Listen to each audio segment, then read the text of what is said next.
अस्सलाम वालेकुम, myself Mohammad Adeel, lecture in chemistry at Punjab group of colleges Sadiqabad campus.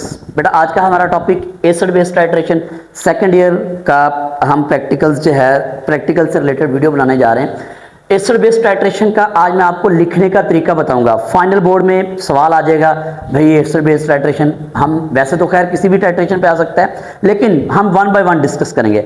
आज मैं आपको एसिड बेस टाइट्रेशन के लिखने का तरीका बताऊंगा, आपने बड़े ही अच्छे से समझना है। मैं कुछ ट्रिक्स बताऊंगा, इंशाल्लाह आपको समझ आ जाएगा, उसके जरा तवज्जो दीजिएगा जी। आज का हमारा टॉपिक है acid base titration. Let's suppose कोई स्टेटमेंट दे दी गई, मैं आपको एक स्टेटमेंट लिख के दे रहा हूं। आपको एक स्टेटमेंट है कि स्टैंडर्डाइज, ये है जी statement, standardise the given solution NaOH by volumetrically. ये है जी एक स्टेटमेंट। इसके अकॉर्डिंग जरा बड़ी सिंपल सी मैंने स्टेटमेंट दी है, कोई मुश्किल नहीं है, ताकि आपको जरा समझ आ जाए, समझने के लिए, समझाने के लिए। ठीक है जी बेटा मैं आपको एक ट्रिक्स बता रहा हूं कि भाई आपने शुरू कैसे करना है। ठीक है, मैं उस ट्रिक को जरा समझिएगा। मैं आपको एक इधर जरा रफ में आपको एक शॉर्टकट ट्रिक बताने लगा हूं। ये याद कर लीजिएगा, PSE, बल्कि ऐसा कर लें PSIECM, तरतीब यही याद रखनी है, PSIECM, PSIECM। मैं जरा उसी तरतीब को देखते हुए मैं इधर आपके सामने लिखने लगा हूं। पहला है P से आप यहां लिखेंगे प्रिंसिपल। क्या लिखेंगे? प्रिंसिपल। ठीक है, हम पहले प्रिंसिपल देखिए जी, हेडिंग दे दी आपने प्रिंसिपल। P के बाद है हमारे पास S से आप देंगे standard solution, standard solution. Okay जी, स्टैंडर्ड सॉल्यूशन। थर्ड पे है I से है इंडिकेटर, I से है इंडिकेटर। ठीक, नेक्स्ट हमारे पास है E से है आप जानते हैं यस एंड पॉइंट,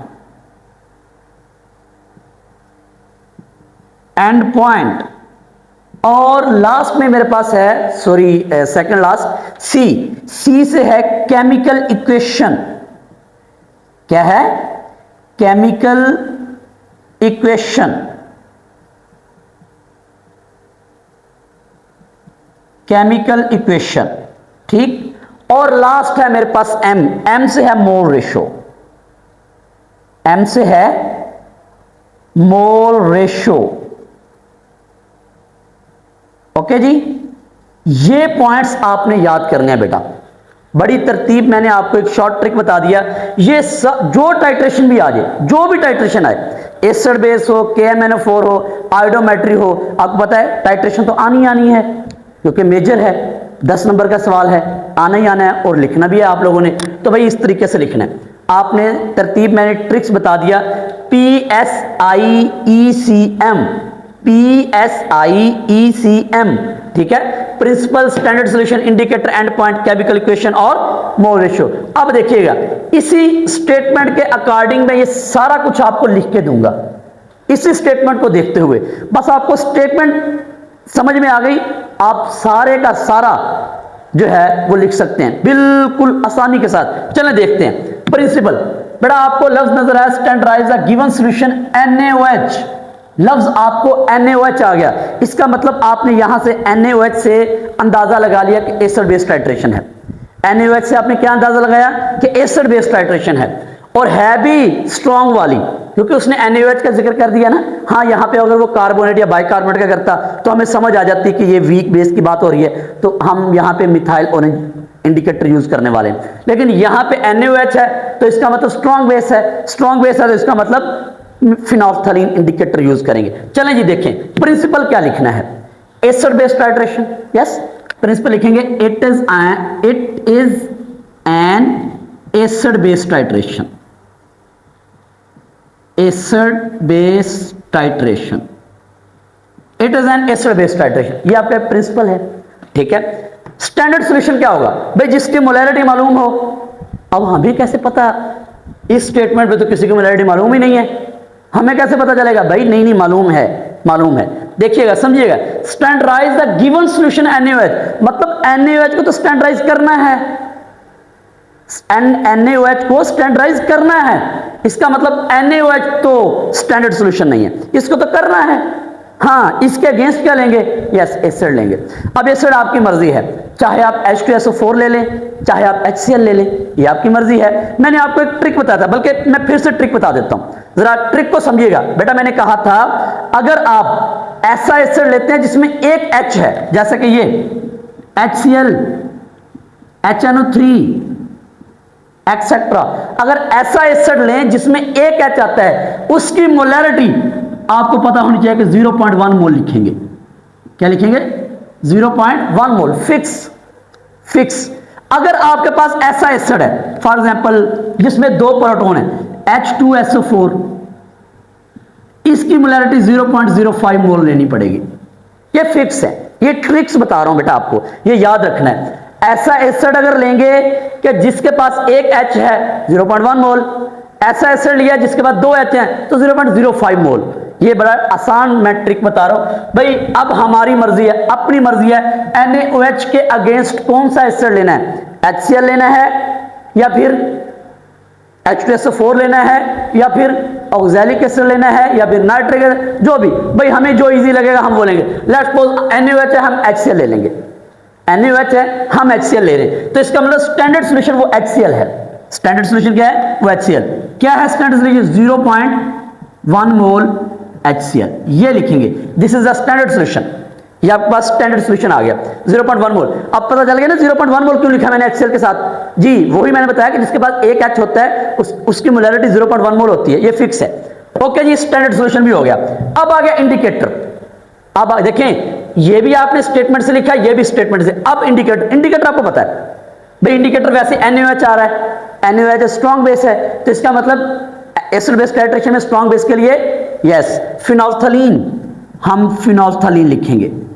क्या लिखेंगे, फिनोल्फ्थालीन। ओके, फिनोल्फ्थालीन लिख दिया। एंड पॉइंट आपको पता है, आप लोगों ने परफॉर्म भी किया और आप लोगों ने निकाल के भी दिखाया result, light pink. Okay, light pink, end point light pink आ गया। अब आ गया केमिकल इक्वेशन, बहुत आसान तरीका, बहुत ही आसान तरीका भाई। इधर आपने स्टेटमेंट में NaOH है और स्टैंडर्ड सॉल्यूशन आपने HCl लिया हुआ है, दोनों को मिला दें।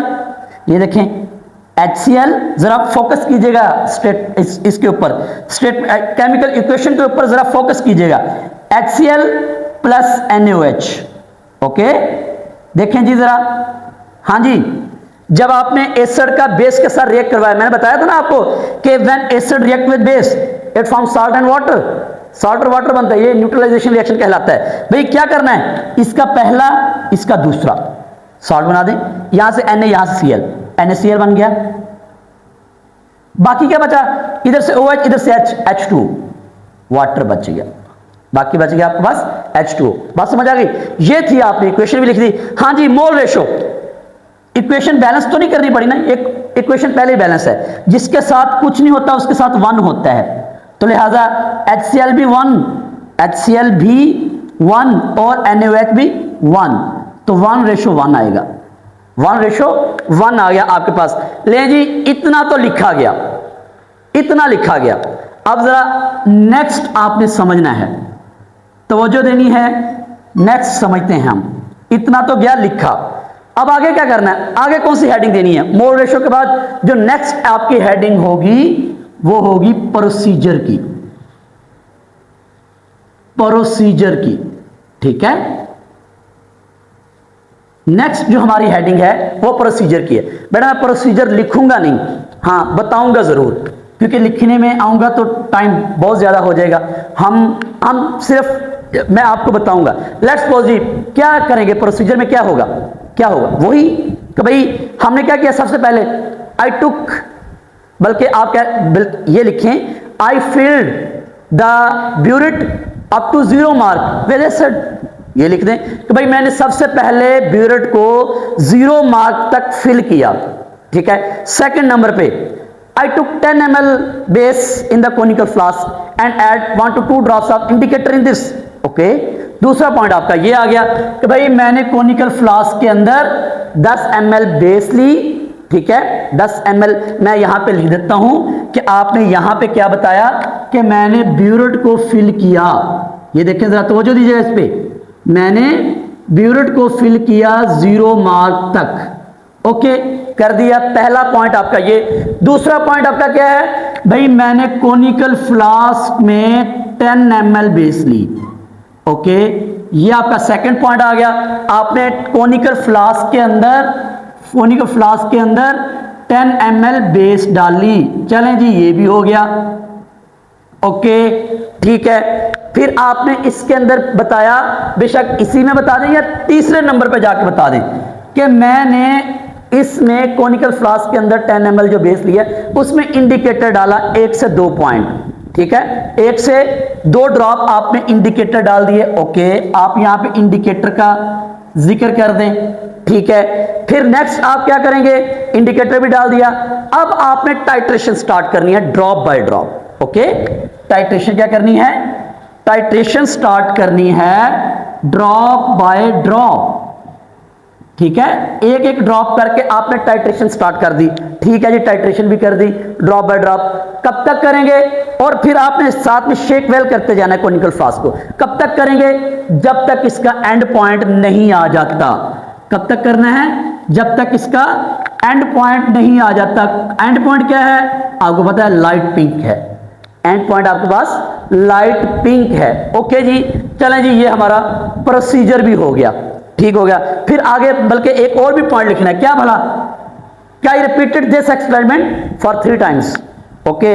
आपने रिपीट भी कर दिया इस एक्सपेरिमेंट को 3 मरतबा, 3 टाइम्स के लिए आपने इसको रिपीट भी कर दिया।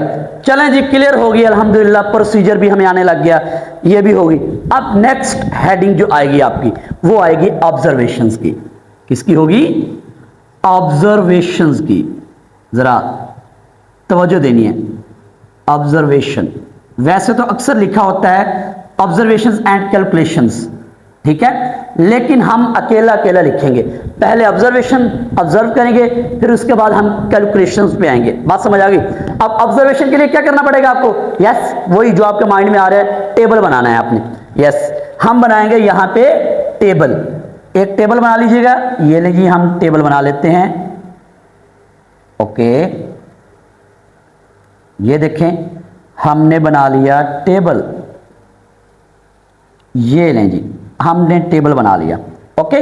यहां पे सीरियल नंबर, यहां पे इनिशियल रीडिंग, यहां पे फाइनल रीडिंग और यहां पे इन्फेरेंस आपने यहां भी लिख दें, बिल्कुल यही। और यहां पे आप हेडिंग क्या देंगे भला, सीरियल नंबर की,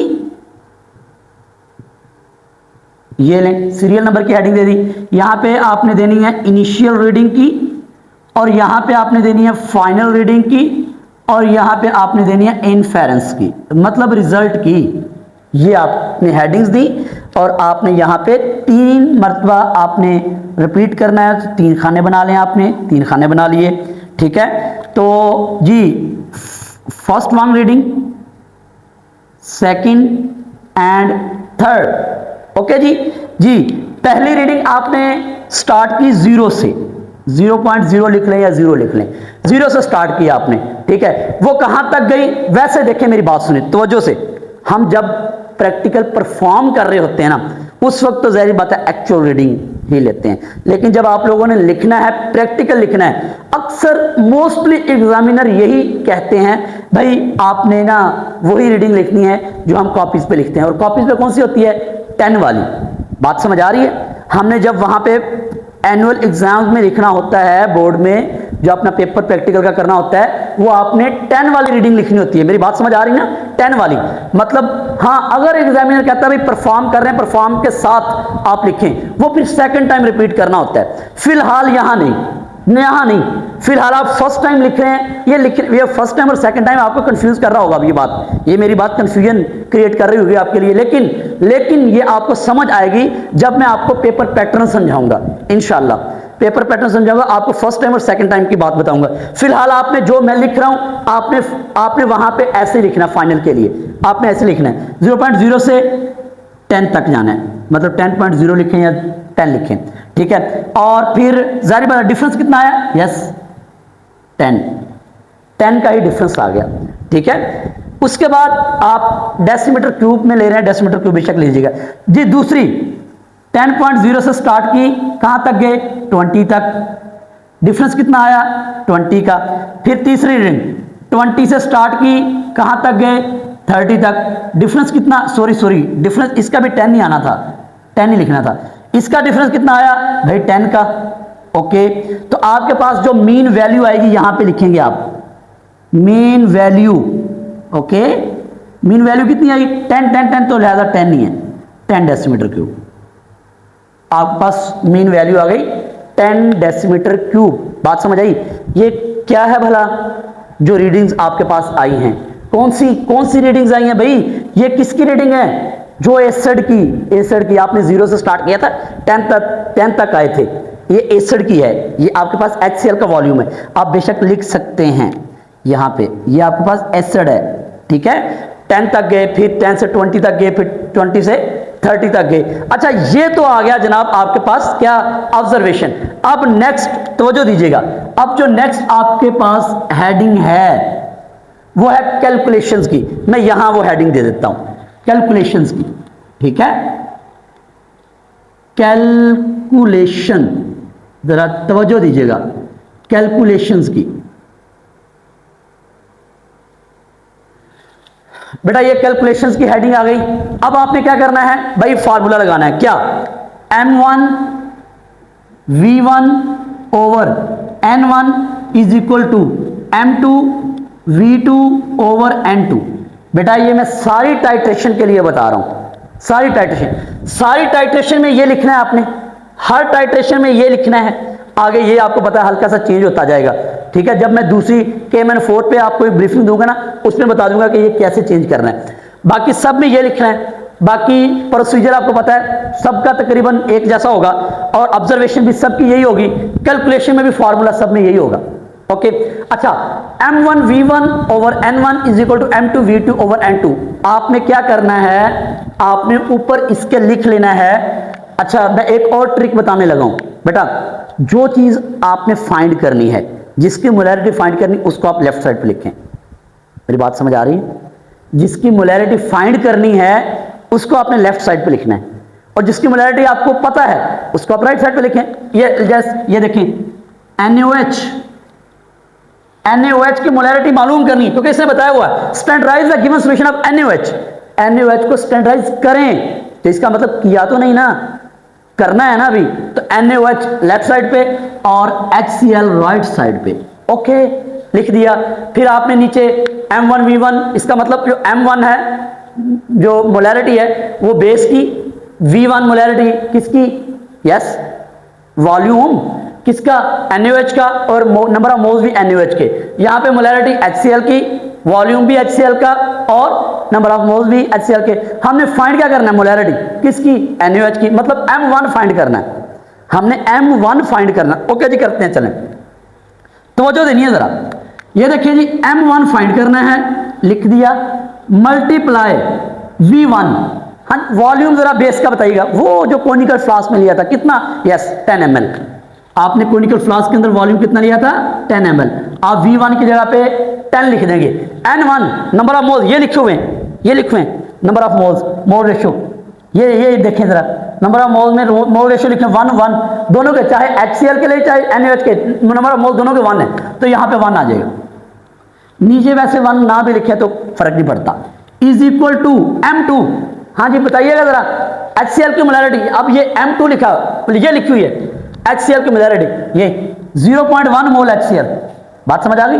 यही वहां लिखनी है, कितनी, 0.1 मोल, 0.1 मोल मल्टीप्लाई V2, ये है जी V2, अभी आपने फाइंड किया HCl का वॉल्यूम, ये HCl का वॉल्यूम आपने फाइंड किया, कितना है 10, ठीक है, यहां पे आप 10 लिख दें, डिवाइडेड बाय 1 मैंने कहा ना भी 1 से 1 कैंसिल हो जाएगा। अच्छा बाकी हम चलें 1 से 1 मैं ऐसे ही कैंसिल कर देता हूं इधर ही। अब M1 को इधर ही रखें, सिर्फ 10 इधर मल्टीप्लाई हो तो जाके डिवाइड हो जाएगा, 0.1 मल्टीप्लाइड बाय 10 ये वाला, फिर ये वाला 10 इधर आके डिवाइड हो गया। ओके ये देखिए जी 10 से 10 कैंसिल, बाकी क्या रह गया 0.1 मोल। आपने फाइंड कर ली molarity 0.1 mole, wow it's amazing, ठीक है, ये आपने फाइंड की। कैसे भला, देखें बेटा, आपने लिया था एसिड और एसिड था एक H वाला, उसकी मोलैरिटी 0.1 मोल। भाई NaOH में भी तो एक ही OH है, उसकी मोलैरिटी भी इतनी आनी चाहिए थी 0.1 मोल। ओके इसका मतलब ठीक है, इसका मतलब ठीक है। अगर देखिए मैं एक और भी ट्रिक बताता हूं, अगर आपके पास NaOH में मतलब ऐसी बेस है जिसके पास एक OH है, उसकी मोलैरिटी 0.1 मोल ही आएगी या होगी। और अगर आपके पास दो OH मतलब COH ट्वाइस MgOH ट्वाइस अगर ऐसा कुछ है तो इसका मतलब उसकी भी मोलैरिटी 0.05 मोल होगी। बात समझ आ गई? तो ये थी, आपने फाइंड कर ली मोलैरिटी। अब इससे आगे कैलकुलेशन चेंज होती जाती हैं, वो कैलकुलेशन मैं तब बताऊंगा बेटा जब मेरी तीनों पे ब्रीफिंग आ जाएगी, मतलब KMnO4 पे भी। अब देखें एसिड बेस टाइट्रेशन, अब इंशाल्लाह नेक्स्ट वीडियो लेक्चर होगा आपका KMnO4 पे, KMnO4 में भी लिखने का तरीका बताऊंगा और आयोडोमेट्री में भी। फिर जब यहां तक मैं तीनों का बता दूंगा ना, आखिरी एक वीडियो होगी मेरी तीनों के लिए, वो तीनों का समअप होगी, वो आगे मैं मतलब कैलकुलेशन बताऊंगा कि इससे आगे आपने क्या करना है, इससे आगे आपने क्या करना है। इंशाल्लाह फिर नेक्स्ट में देखेंगे। अल्लाह ताला आपको कामयाबियों से नवाजे, आपका हामी नासिर हो।